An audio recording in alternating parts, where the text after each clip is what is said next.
It is the Holy Grail of science, reaching deeply into the foundations of the world. All the particles and forces of nature, unified and explained by equations so simple you could print them on your t-shirt. It's called the Grand Unified Theory, or the theory of everything. Albert Einstein never found it. Then, scientists unified forces and explained particles and became optimistic. But as the 20th century closed, uncertainty and pessimism. Is there a theory of everything? What does it mean? Why does it matter? I'm Robert Lawrence Kuhn, and Closer to Truth is my journey to find out.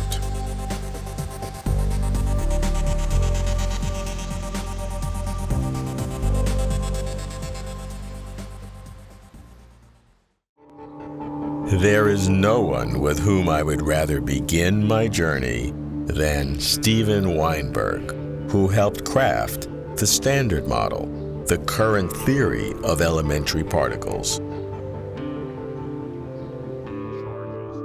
Steven won the Nobel Prize, but has a greater goal. He calls it a final theory. Steve, one of your famous books is Dreams of a Final Theory. Final theory, it's been described as a theory of everything or grand unification theory. When you dream of a final theory, what do you see? I like to call it a final theory because I was trying to get away from the theory of everything. I mean, when we have what I call a final theory, we won't have solved all the problems of science. Many of the problems of science arise because of the complexity of nature, and in fact, it's the complexity that's interesting. And science will continue. The final theory will not mean the end of that, and I certainly wouldn't want that to be the case. By a final theory, I mean the end of a certain historical process, the process of asking why.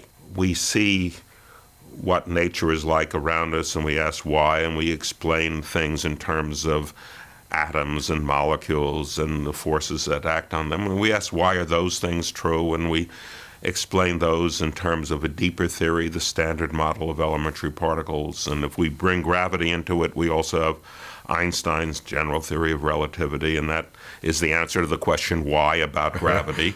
But then we want to go to the next step, and perhaps the next step after that, and so on. We want to keep asking why. And digging deeper, as yes, it were. And not necessarily smaller. I mean, it isn't necessarily a progression towards smaller things, although historically it largely has been, but deeper in an intellectual sense, toward theories that explain more and more in terms of simpler and simpler hypotheses. And I can't imagine that this will go on forever, so we will come to some place where we have to stop, and we will have a theory which has no further explanation in terms of anything deeper that we can find, perhaps that has none at all. And that, I guess, I would call a final theory. What I hope for in a final theory is that it will have a kind of logical rigidity in the sense that there will be nothing about it that you can imagine changing in any small way, like changing the value of a numerical constant, without leading to mathematical inconsistencies. So that any question about why things aren't slightly different would be answered logically by saying, well, if they were slightly different, the theory would make no sense.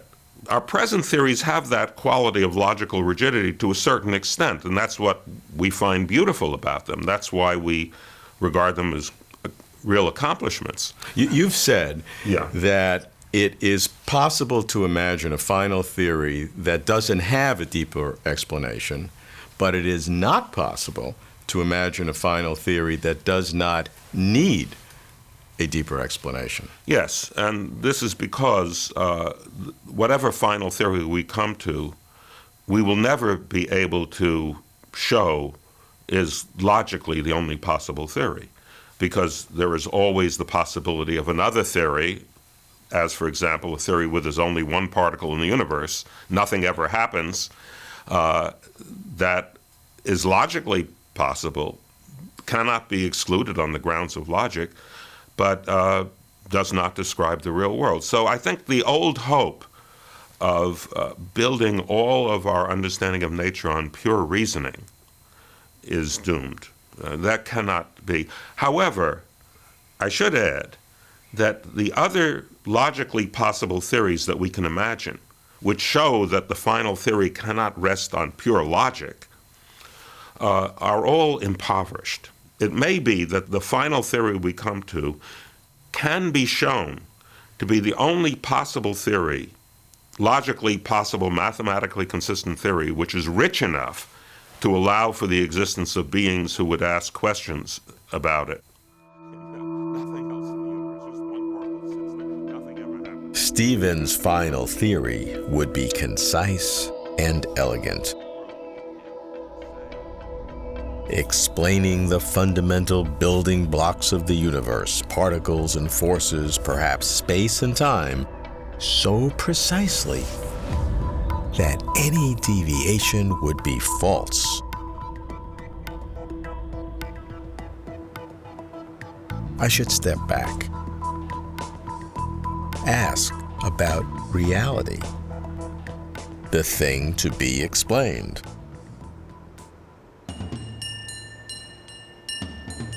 David Gross, professor of physics at the University of California, Santa Barbara, won the Nobel Prize for explaining the inner workings of protons.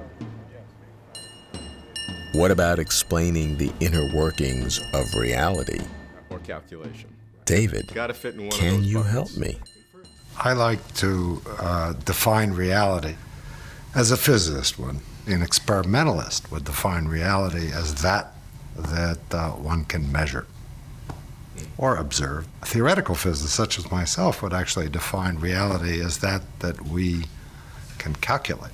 So the question is there an imaginable final theory of everything? I am an agnostic about that. The more we learn, the more we know, the more we realize we don't know. That means that you actually have to know quite a bit to be ignorant, scientifically ignorant, and which means that you have questions that can be approached either by experiment or by calculation. So I picture knowledge as growing outward into a sort of a sea of ignorance, and we're only aware of the boundary of that domain of knowledge. And that boundary gets bigger as with the volume of knowledge gets bigger. So how does that lead to either your agnosticism, whether we will have this one necessary and sufficient theory, or we won't? Typically, what happens is that when we come up with a new theory that is so powerful that it answers all the questions we posed, and maybe we think that's the beginning of the end, we discover new questions. And that could go on forever. Well, can it go on forever? That's why I'm agnostic. Can it go on forever in depth? Certainly, horizontally, we can always ask scientific questions, but in terms of fundamental principles, can we have an infinite regress, down and down and down? It's hard for us to be aware of the ignorance that is too far beyond our knowledge. So one tends to think that there is a limit because one is basing that feeling on our present knowledge of what we're ignorant of. And that knowledge of what we're ignorant of is limited. So you said, well, it's hard to imagine that we can probe even deeper and deeper to shorter and shorter distances. Eventually we'll get to zero distance. When we start thinking about very short distances and very short times, we will be forced to modify in a very significant way our very notions of space and time.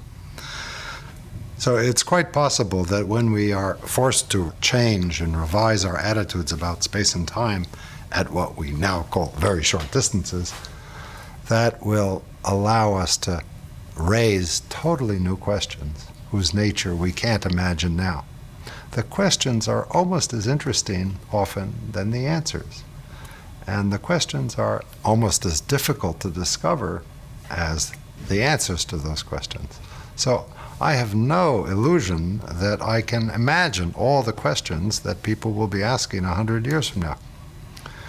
And therefore, this could go on forever. On the other hand, it might end. Who knows? Human knowledge expanding into a sea of ignorance. I like that. We're continually surprised by nature. That's right.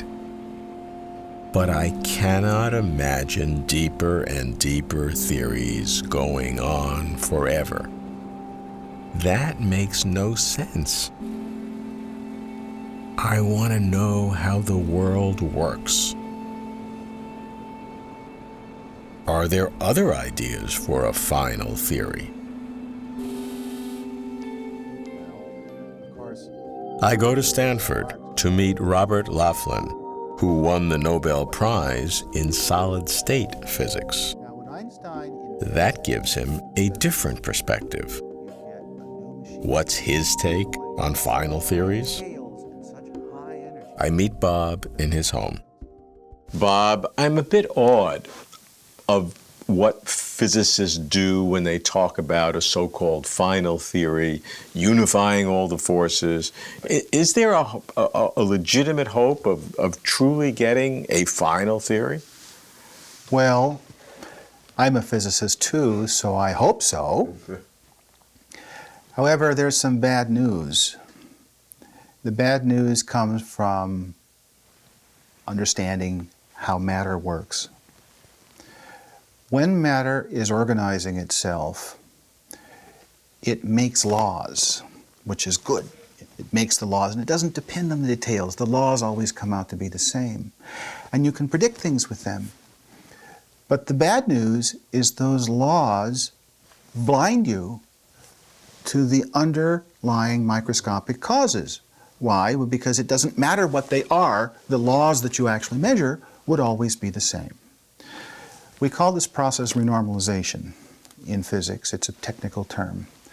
But as a practical matter, it means that some things are very predictable and reliable. The bad news is that the little details that led to that are not knowable until you get a new machine capable of going to such tiny scales and such high energies that the law fails. In other words, we think we're going to measure things and understand the fundamental parts of the universe. But a side effect of giving that law is it says, well, you can have this, but you can't have this other thing. That's for me. Until you make a better accelerator or whatever. Now, I didn't order it that way.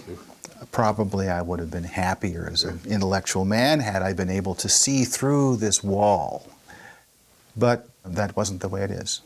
So what does that imply about a final theory? Is it possible to have one? I personally think it's too early historically to have the final theory of the universe because the experiments aren't nearly good enough to distinguish one of them from another. What I mean by way too early is perhaps millennia. That long? Because you need the energy levels to be at a certain... Correct. In other words, the amount of speed, energy scale, and so forth, the technology you need is so stupendously beyond where we are right now that I don't think it's going to come for many, many generations. For Bob, until a final theory can be confirmed by experimental evidence, it's premature to speculate. Any final theory is for the far future, because atomic colliders must be enormously more powerful. Are we stuck with speculation, or is something missing? Might there be a radically different approach to a final theory?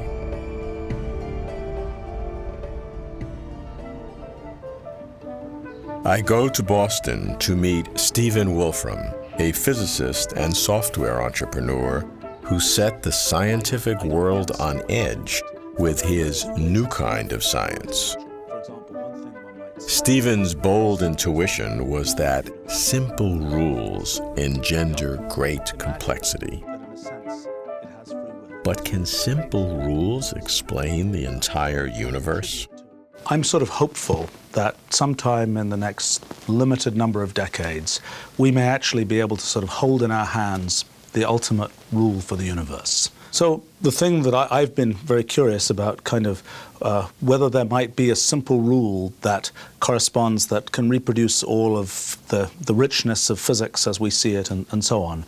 And what I've realized is that sort of our traditional intuition about the fact that it must be that rule must be something very complicated to reproduce everything that we see, that traditional intuition probably isn't correct, and that it's perfectly likely that there could be a very simple rule that can reproduce all of the richness that we see in the physical universe. What would that rule have to be to at least satisfy you to a first approximation that maybe you found something interesting?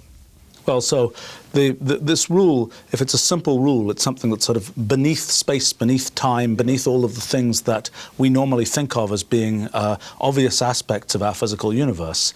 So you go through sort of looking at, here's a possible universe. Does it satisfy sort of the basic criteria or not? And often it's a long way away from satisfying even the most basic criteria. One of the things one has to realize is that if the rule is simple, it's very unlikely that it will be almost correct, but not precisely correct. That is, that you'll have a rule that has 3 dimensions of space. It'll have electrons and muons and tau leptons, but it'll have just this one little weird bug out there on the side. That's very unlikely to happen. If there is a simple rule for the universe, you're either going to hit it dead on, or you're going to be way wrong. I think there are 2 questions here. One, I think that you're asking, is if it's this rule, why is it this rule rather than a host of other rules? It's another question that says, if it's this rule, why is there a rule at all? And where did that rule come from? Which is the much harder question. When we found the ultimate rule for our universe, I'm sure we will find a way to say, this is the only rule it could possibly be. This is the rule, A equals 0. This is rule number 1. And there'll be some way of formulating things that makes it rule number 1. But does that really answer what's going on? No, it doesn't. One thing that might be the case is that because of the way our brains are set up, emerging from this universe, that it might be the case that it is inevitable that the rules for our universe must be simple with respect to the formulations that our brains can produce.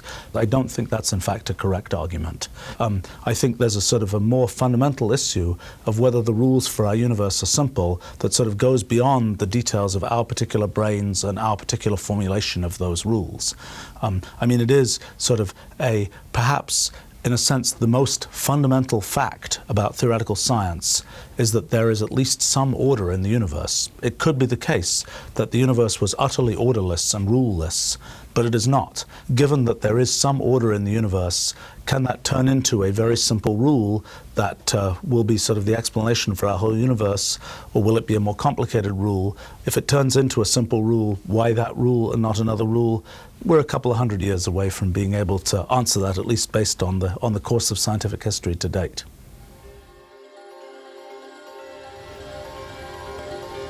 A final theory for Steven would be a simple rule that generates all the richness of physics. When I started, a final theory seemed sufficiently simple to understand, if fiendishly difficult to specify. The more I've learned, the more moving parts I see. I can't get to closure. Options proliferate. Ways of thinking clash. I should see Frank Wilczek across town near MIT. Frank won the Nobel Prize and has a gift for explaining physics. I need to call upon his gift. He invites me to his home. Frank, you have asked a question which I never thought about, which is really fundamental. And that is, with all of these particles, 10 to the 80th numbers of protons or whatever, why are they all the same? Well, that says something very profound about the way the universe is constructed. Because what it tells us, or confirms, is that the most basic objects out of which to construct the universe are not particles, but objects we call quantum fields. You can think of them as space-filling ethers that create and destroy the objects, the particles. There's something called the electron field, that's what actually appears in our equations, that creates electrons. And since there's only one such field, and it has the same properties everywhere and for all time, all the electrons it makes have exactly the same properties. So this is a radically different way to understand what a particle is. Yes, we see particles are kind of epiphenomena. They're kind of ripples on the deep structure. There's a deep structure which is quite different than the standard sort of Newtonian picture of particles acting with forces. It's not only electrons, but also protons, neutrons, the different constituents of matter. They all are the same no matter where you find them out in outer space and so forth, because the underlying structure are these quantum fields. It's really remarkable to see how mathematics can actually describe these fields, which then engender the particles. It's astonishing. Certainly the way our models of the universe are constructed is using mathematics.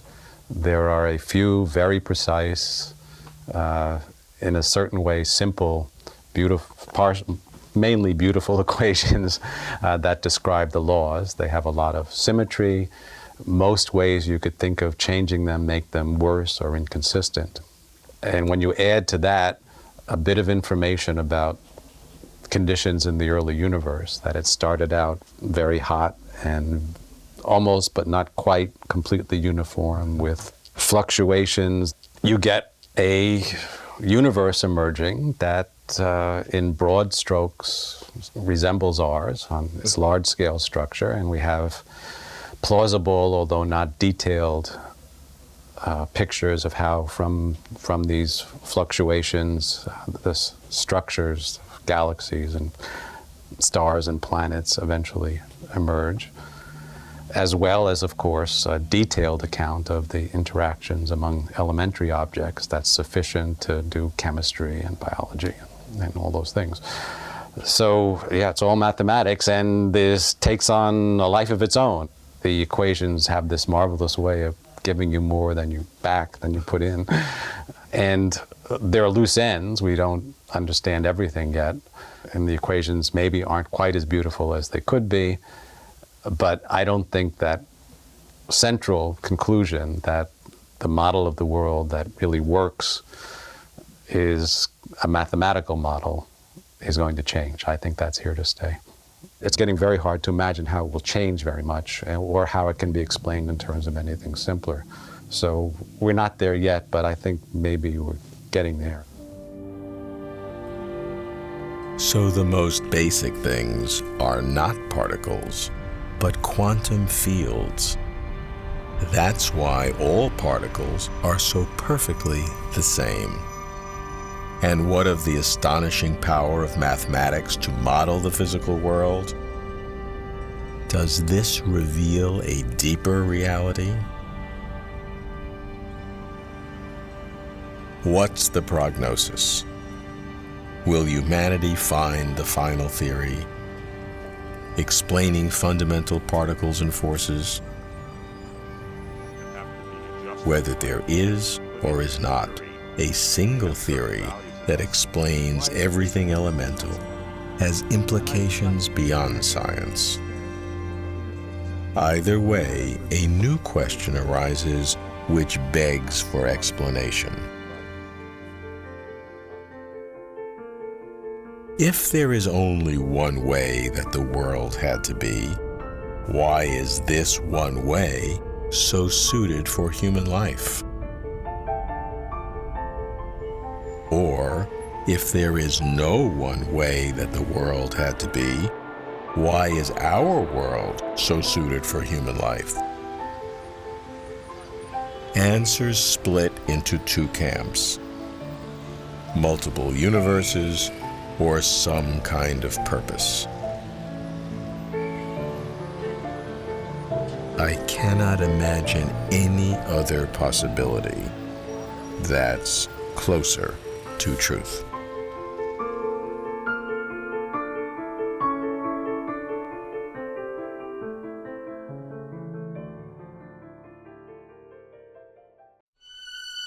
For complete interviews and for further information, please visit closertotruth.com.